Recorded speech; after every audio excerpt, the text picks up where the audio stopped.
A Great Man in Moscow by Andrew P. Napolitano, November 16, 2023. When the Trump administration obtained an indictment of Edward Snowden for violation of the Espionage Act of 1917, many of us who believe that the Fourth Amendment means what it says were deeply critical of the government, and we remain so today. Snowden is the former CIA and National Security Agency operative. He was a CIA agent and was later employed by a contractor for the NSA, who blew the whistle on NSA and FBI mass, undifferentiated, warrantless spying on all persons in America.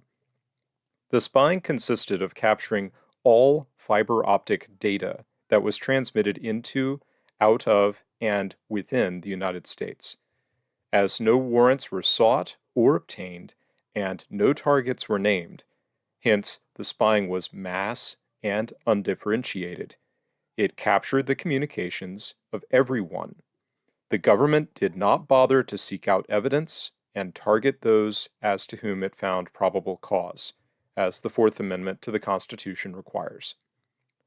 The Fourth Amendment was written to keep the government out of our private affairs and off our backs, and to force the government to stay in the lane of probable cause of crime.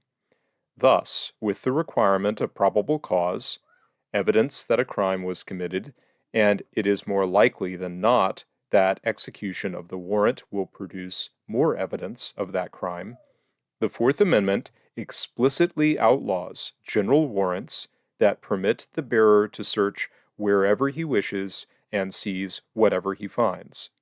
The amendment requires every warrant to describe specifically the place to be searched or the person or thing to be seized. The Foreign Intelligence Surveillance Court, meeting in secret with only government lawyers appearing and with nearly all its rulings kept secret even from the judges on the court, uses its own concocted standard of probable cause. That standard is probable cause of communicating with a foreign person as the requirement for a surveillance warrant.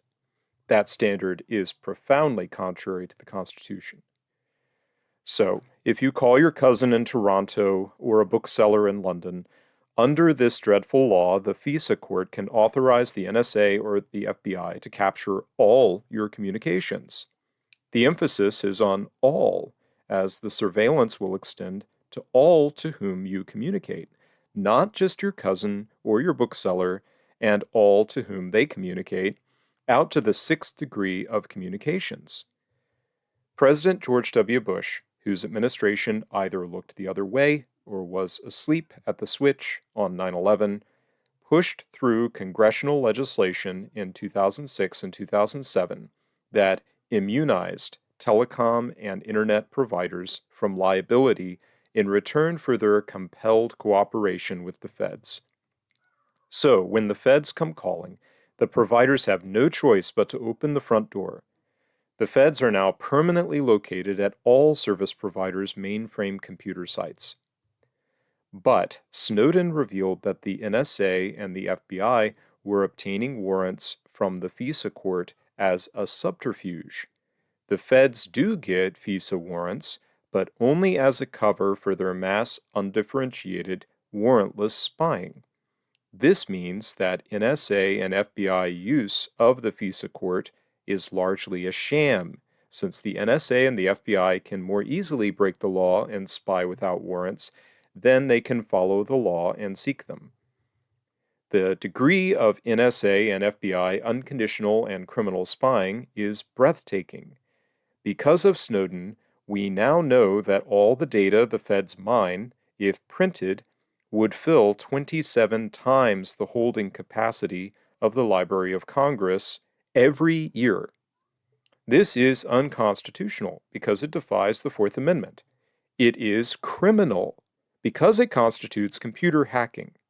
It is useless for national security as it is information overload, impossible to review in real time. When Snowden began his work at the CIA and the NSA, he took two oaths. The first was to keep secret whatever his bosses told him was secret. This presumably includes not only the data that the NSA mined, but also the unconstitutional and criminal means that it used to acquire all that data. The second oath that Snowden took was to preserve, protect, and defend the Constitution.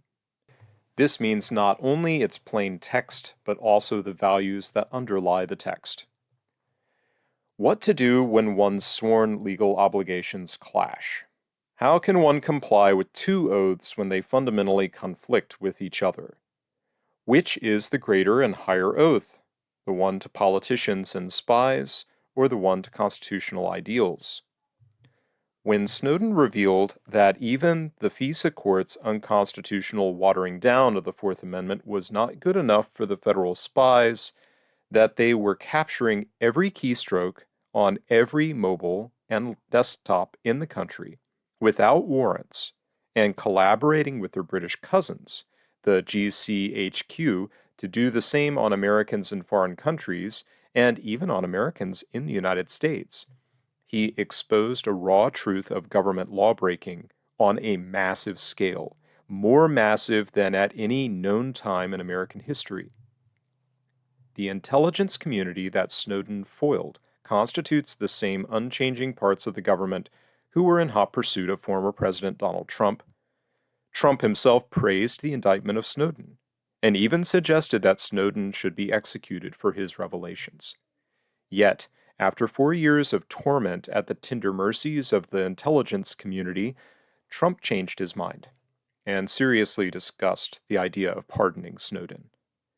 In an ironic twist, Trump now stands indicted for the same crimes as Snowden.